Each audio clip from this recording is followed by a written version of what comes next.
Hello, hello, hello. Hello, dear listeners, and welcome. No matter where you're tuning in from, whether it's the hustle and bustle of a sprawling city, the quiet tranquility of a rural countryside, or anywhere in between, welcome to the Peapod. This is a podcast about peace. I'm Terry Angel, and I'm delighted that you've chosen to spend some time with us today. Martin Luther King said, "I have a dream that one day all the people of the world can look at each other and realize we are actually all the same. And in that realization, we will discover a common human dignity and compassion that will not allow us to ignore the suffering in this world any longer. That we will all pull together as one and be reminded that there is more on this earth than ourselves." Each week, we explore the theme of peace from various angles, from the philosophical to the practical, from the personal to the political. We engage with thought leaders, peace activists, scholars, artists, and everyday heroes, all of whom are united by a common purpose: the pursuit of peace. This is a space for stories that heal, stories that bring us together, stories that remind us of our shared humanity. Here at the Peapod, we believe peace isn't just the absence of conflict. It's the presence of justice. It's the celebration of diversity. And most importantly, it's something that begins with each one of us. So let's begin this journey together, shall we? Whether you're seeking solutions or solace, inspiration or insight, you're in the right place. We don't have all the answers, but here at the Peapod, we promise to ask the right questions. My guest today is a change maker and a genuine philosopher. He has devoted the last 20 years of his life to world peace and genuine freedom. He is passionate about social justice, and he led a group named Make Poverty History for many years. His studies have ranged across all religions and systems. Mark believes there is a way to create a peaceful revolution and new world spirit for society, which would require transformation at the heart of its soul. Mark discovered deep fissures in the system, which allowed his human rights to be violated in several ways. His goal now is to make this peaceful revolution a reality to address the escalating metacrisis arising from reality collapse as the polycrisis continues. He is endeavoring to liberate New World spirit through teaching an intuitive kind of divine logic, universal logic. So please help me welcome Mark McCormack.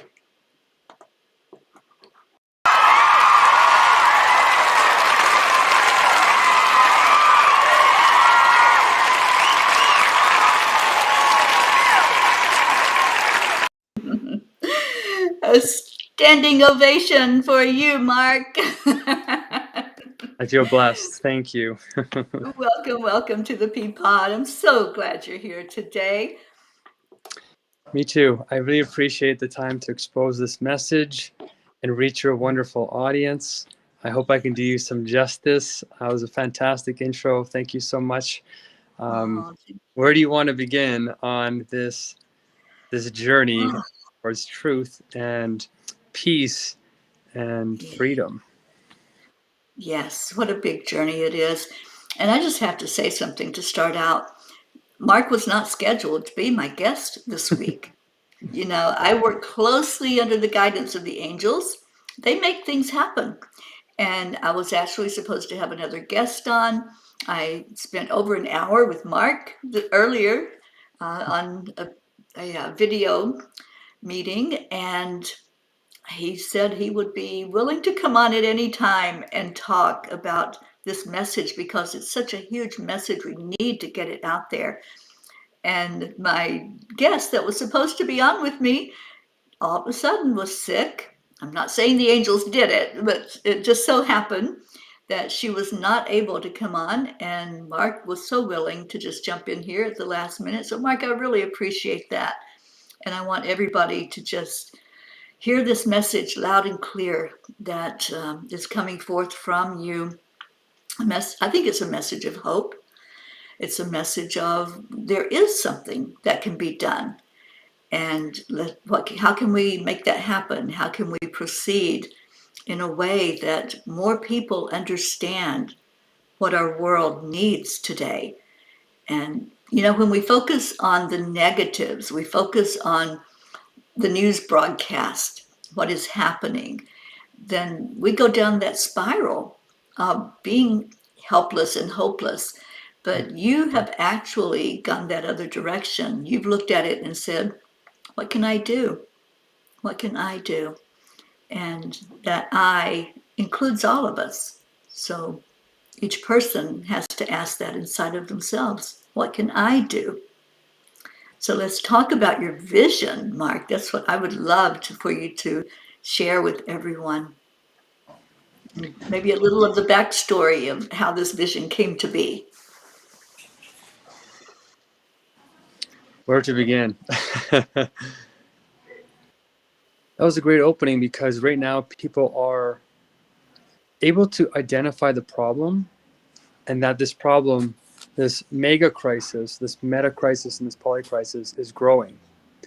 And the solutions, whether they're spiritual or the material, they aren't inspiring hope right now, because it seems like we're just doing the same things we've always done, or we have lost something important from the past, some kind of wisdom that we've become disconnected from. And we have a lot of spiritual people on the planet. We have about 85% of the world's population is in some way spiritual. So then the real question becomes, why are we in such dire straits?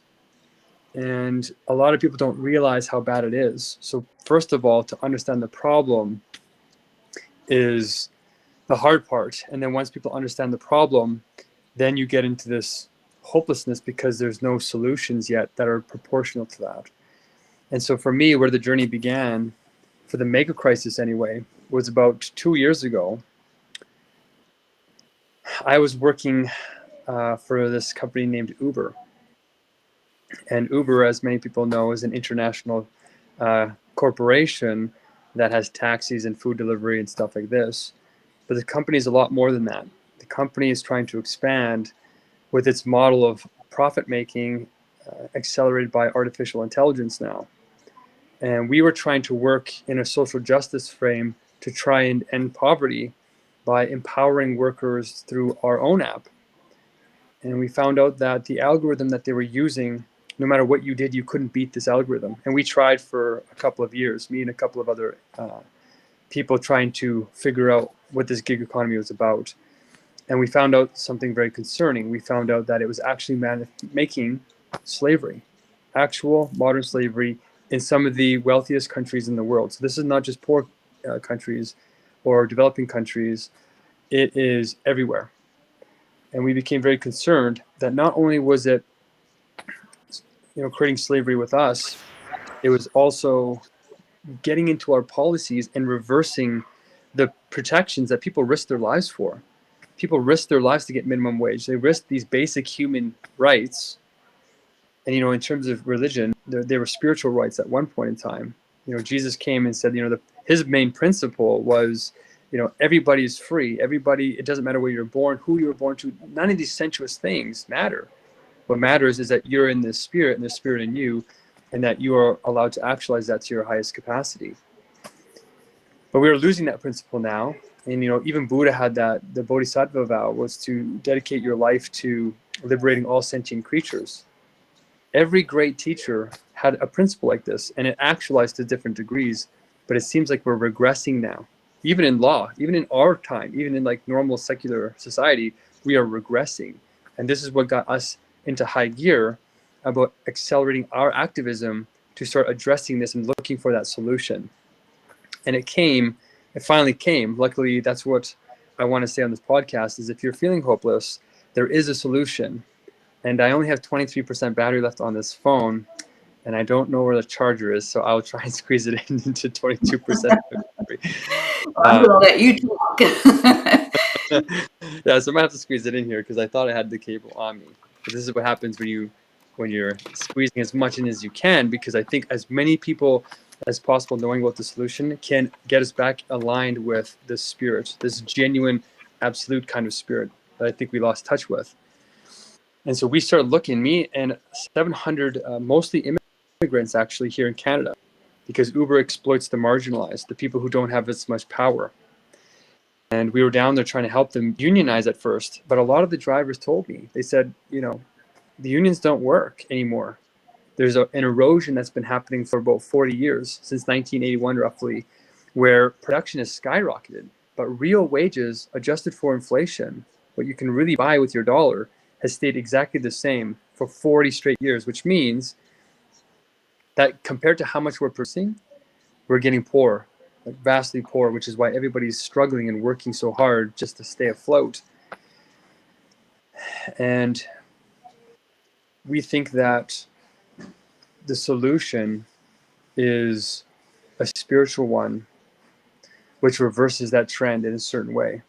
And it requires understanding who you are and acting in a new attitude. There's a new kind of thinking that has to happen that is the same as your being.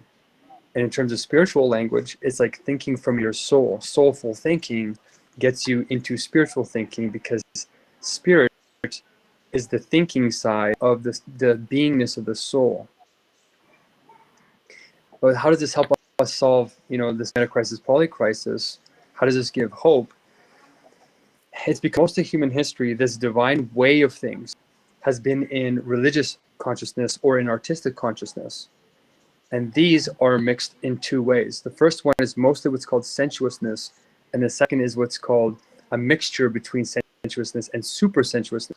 The way of things is actually hidden in the sense data, the sensuous world, where you can get confused on which one is which. So if you focus on the sensuous and treat it like it's the essence of things, the truth of things, then you can end up backwards. And that famous saying, the path to hell is paved with good intentions, that's what happens to you. You do the opposite of what you mean to do. And so we're correcting this, and we're saying, well, actually, if we clarify this spiritual thinking into its pure supersensuous form, the inner world, right? In the material world, you can't see it. It's not a taste, touch, smell. It's in the way of all those things. It's a universal. If you can get in touch with that, then you can align yourself more. And so this is a very fancy way of saying that this universal logic is this way of things that we have figured out how to teach in not just the artistic form, not only the religious form, but now we can teach it in terms of scientific form that our generations today can understand, our political leaders can understand, and we can start getting them aligned with this sort of divine truth, this eternal way of things, and be able to communicate that in a more shared way. And so these Uber drivers and myself, we ended up creating this organization that wasn't just a union. It was actually an organization we called New World Spirit that created our own version of Uber, but aligned with this universal kind of logic. It guided every of this new kind of society that we were trying to create, this new global kind of society that would sort of compete with Uber and perform a nation, a sort of love thy enemy mentality, love thy neighbor as thyself, love thy enemy, see you in all things, agape.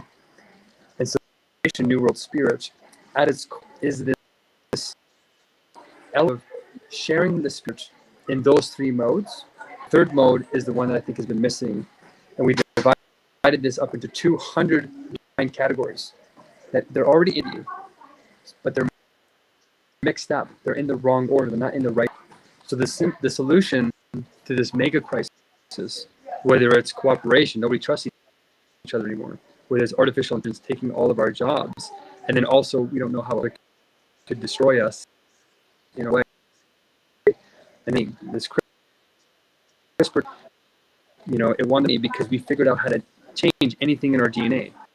We can cure all human diseases, but if it becomes owned by the large pharmaceutical pharmaceutical companies, then it will be used not to heal us as sacred entities, as sacred beings, but it'll be used for this external profit maximization that is destroying us. The third crisis is we have 3 global wars happening right now, and nobody knows. They're accelerating. They're not getting better. They're not negotiating. They're not trusting each other. In Gaza right now, South Africa is suing Israel for genocide. Mm-hmm. And then we have climate change on top of all this, where we're hitting tipping points in the next couple of, and there's a lot of division between, is it man-made or is it not man-made? A lot of people now are recognizing that something is happening, something causing this to happen, and we need to do something about it. And the last crisis here is health, where we're all feeling very connected to social media, Facebook, but we feel lonely. There's a loneliness crisis happening in the inner world. So how do you solve that? Well, we need an internal connection. And we feel like we have that in a chill way. This universal logic is an intuitive kind of bridges contradictions that are ripping us apart. So one of the ones is between thinking and being, right? Thinking and intuition, thinking and feeling. Those are usually treated as opposites, but in truth, in real spiritual thinking, they're both happening simultaneously if you align with the right way of things. When you think with the spirit, it is intuitive. It happens spontaneously from your soul, but it happens in a way that you as yourself, and you can align your conscious will with. It's a conscious activity. It's not just something that you can only channel. So whether you want to be a channeler or you can be a conscious medium in the scientific form, where you can influence atheists or secular or scientific enterprises or universities. And we found a way to get them to take spiritual knowledge seriously now. And we can cause a paradigm shift in all of our universities, in all of our schools, in all of our institutions of political will. We can cause a paradigm shift that reorientates around this wisdom knowledge, not just random knowledge or particular knowledge. So universal logic is a way to teach wisdom by overcoming 200 fragmentations, 200 divisions, 2 externalities or separations, 200 polarities, 200 contradictions. All these words, which are the opposite of oneness, which is what spirit is. We figured out how to solve 200 of those. That's why we're so lost right now, even our spiritual leaders. There's 200 of these. That's a lot. And they're tangled right now, very, very tangled. So we've come with this incredible new direction of unity and oneness, that we think if we get people taking these disowned parts of themselves, these others, and integrating them, owning your disowned self, we can heal 200 points of pain in all human. These are universals. They're everywhere. And we can bring people back into this sense of oneness in our being and in our spirit in a way, because it's shareable. We can 200 onenesses. It's this happened before human history, and I think with 13%, I wonder if I should get your thoughts on this, Terry, because you've been in this for a long time, and a lot of people wonder, well, how does this result in world peace, and how does this result in freedom? There's a way. It's all the same. It's all the same once if you align with that. So that's the solution, and we're very excited about that. And if it resonates with you and in your intuition, then that might be spirit calling out to you. It's tapping you on the shoulder and saying, New World Spirit needs to emerge, and it needs to emerge now, in the present, in the here and now, because we need it in the next 6 months to 2 years. So it's a really big frame. But I hope that inspires a few of our intuitive types out there, maybe our psychics, our universal types. I feel like, Terry, that you surround yourself, you have that spiritual gravity. So hope reaches a few hearts and brings out that. Yeah. That was the short version. Like I said, Mark and I spoke for quite a while recently, as he shared with me his vision and how he sees things progressing. And at the end of it all, I'm all in. Whatever I can do, wherever I can participate, and let's make this happen. I really believe that philosophers and intuitives, the spirit beings in the world, are shown these things for a reason. And I know they are. And so this was brought forth for us to look at, for us to embrace. And I'm embracing it fully. So I'm really hoping that you that are listening in today are taking this all in. And how's it feeling inside of you right now? That's the test. How does it feel inside? You mentioned, is it resonating? Are you in alignment with looking at solutions instead of just, we have all this stuff going on. We can't deny. We have wars. We have climate change. We have people that are just feeling so lost and alone and just losing hope right now, losing hope in even being able to be here tomorrow. Is the world going to end because of all of the things that are happening? So there are solutions. And that's why I wanted Mark on here so bad, to really explain to us we don't have to go down that rabbit hole of the sky is falling. We can look and say, oh, what can I do? I used to think it didn't matter what I did. I was one person, right? It was only me. What does it matter if I just bury my head in the sand, or, if I contribute in a negative manner?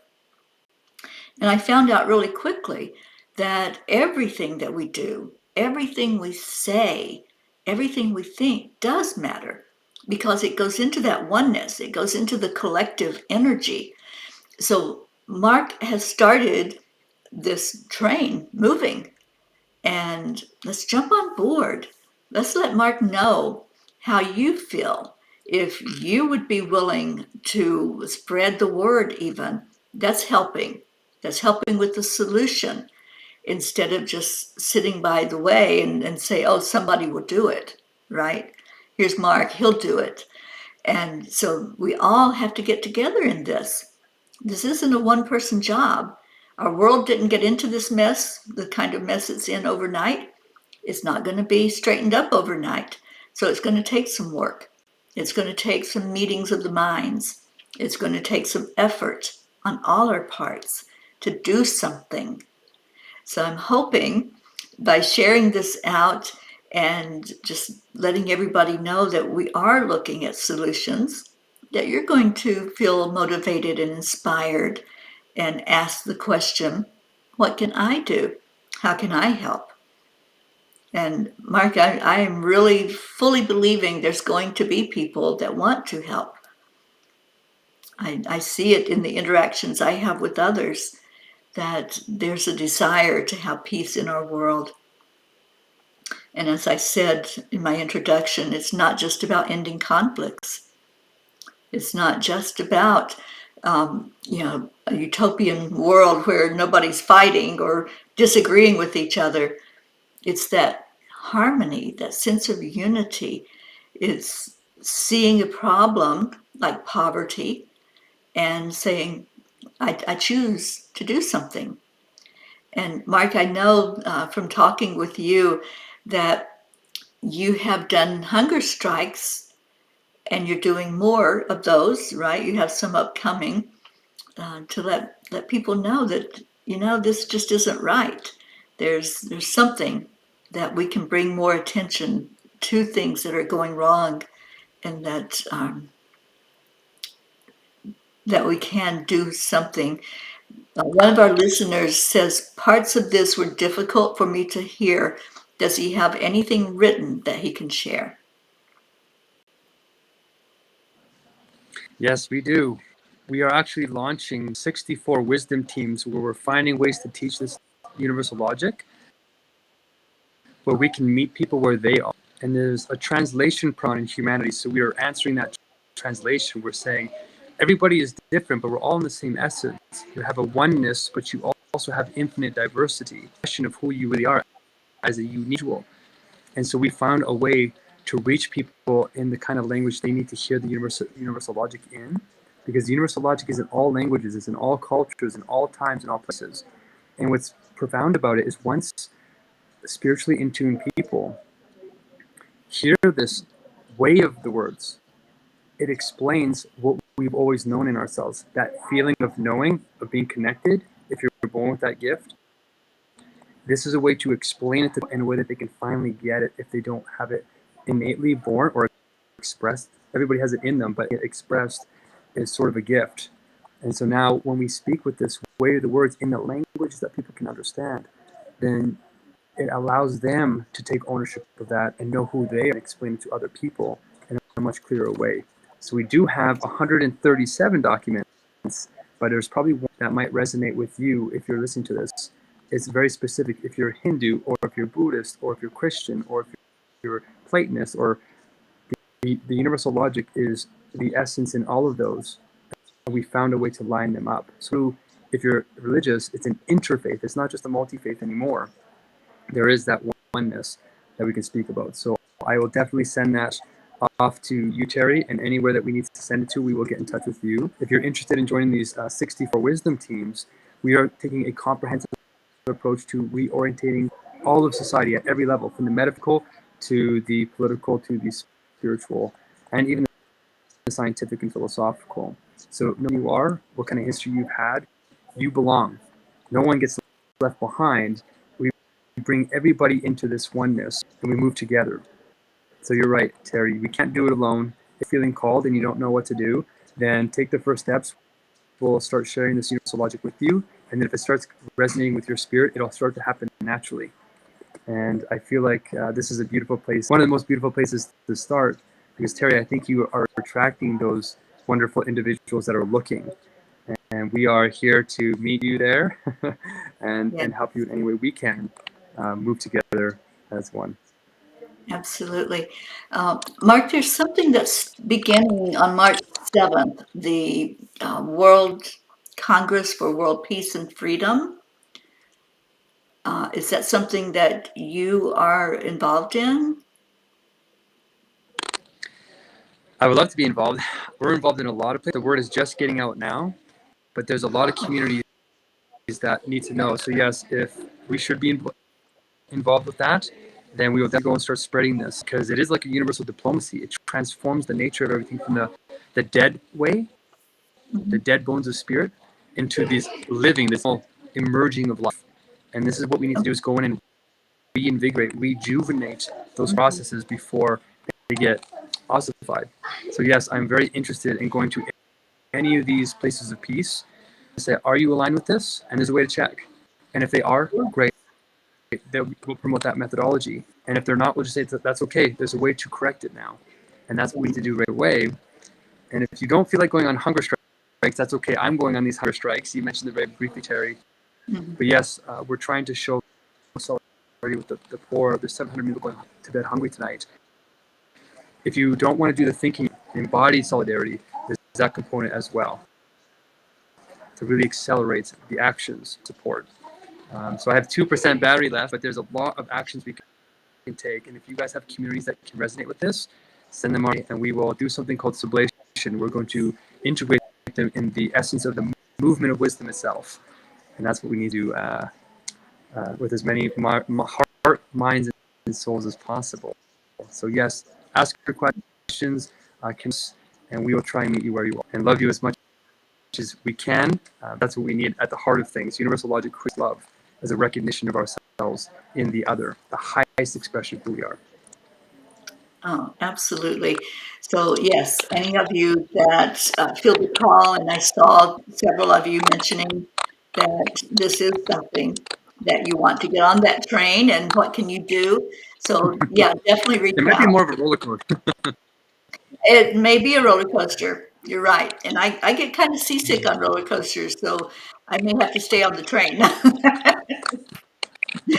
But whichever it is, we We'll are smooth it going out. forward. I'm joining in with Mark on this effort, and we'd love to have more people involved in this process. So Mark, I know your battery's going, and I just want to say thank you for coming on today. You'll be back. Mark will definitely be back. We're going to try to get a panel together. Heidi Little is very involved in this as well. She's the one that connected me to Mark. So hopefully we can get a panel discussion going and see more of where this is headed. So, Mark, thank you. Thank you so much for coming in today and introducing this. And I know we're going to be having more and more discussions about it and bring it more out into the world and gather the troops. You know, that's what's needed right now. Oh, Mark is a P for peace, Auntie Jean. Yes, I have brought him into the Peapod, so he is definitely a P for peace. Yeah, that's our beautiful movement of bringing more peace into the world and following the journey of the Peace on Earth Tour. So, Mark, you have been inducted into the Peapod.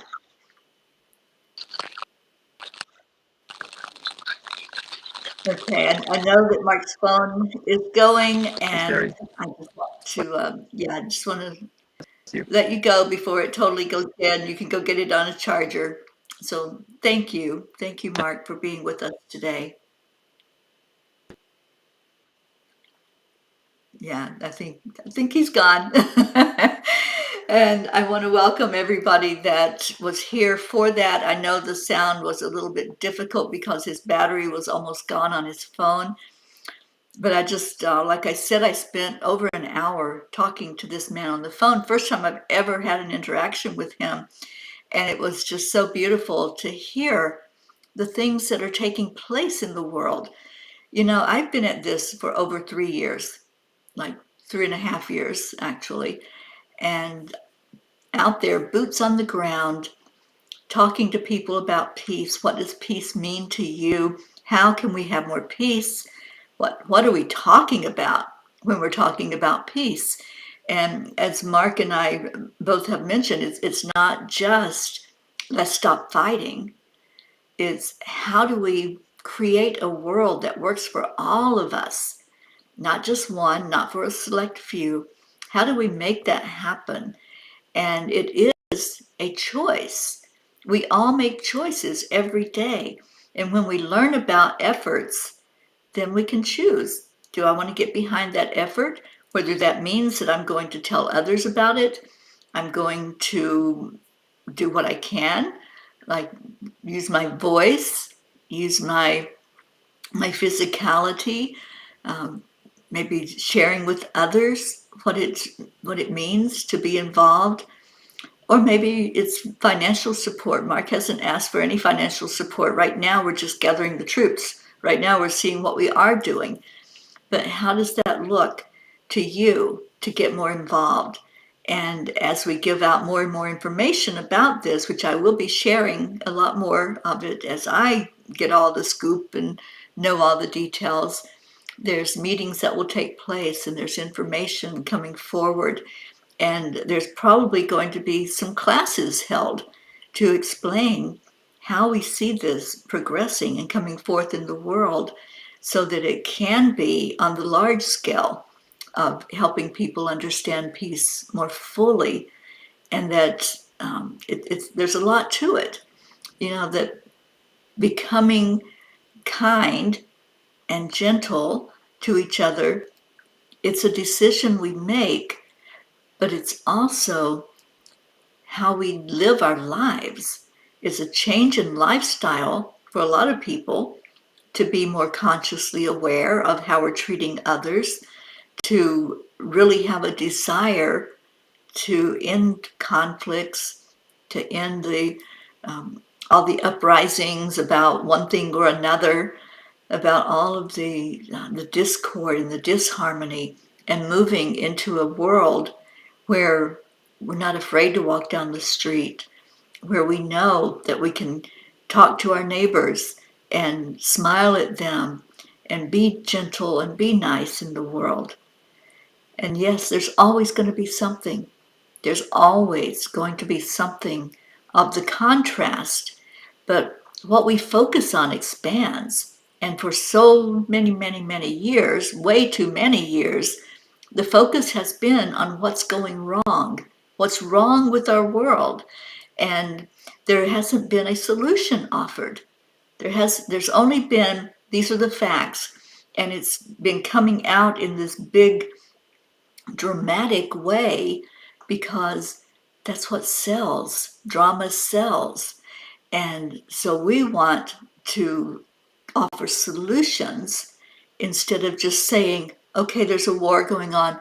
Now what can we do? What's the solution to that? So there's many organizations that are out there constantly looking at what do we do? How do we proceed in a way that's going to work, that's going to be beneficial? And we have another troll, Angelie. No, we do not do that here. So let me block that person. Sorry, Jean, they focused in on you. And Alice, welcome to you. So yes, the subject today is peace. This is the Peapod podcast, which is all about peace.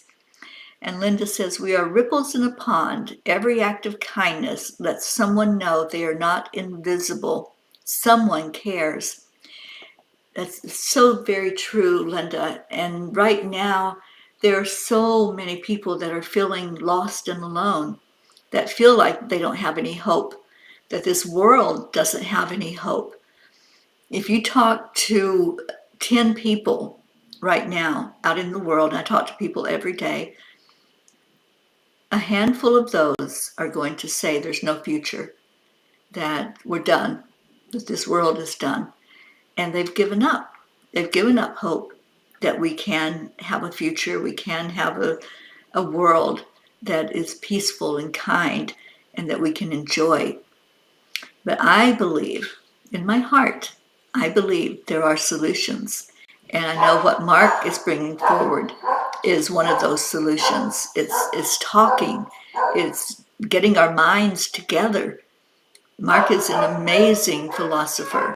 He has put a lot of work and effort into looking at solutions.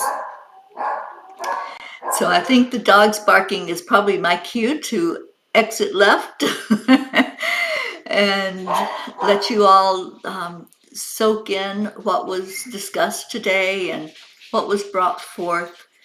And if you have any comments, any questions, I will gladly pass those along. And there's going to be meetings that are happening, meetings of the minds, and I will be in close touch with Mark and with Heidi. I'll try to get Heidi on here soon.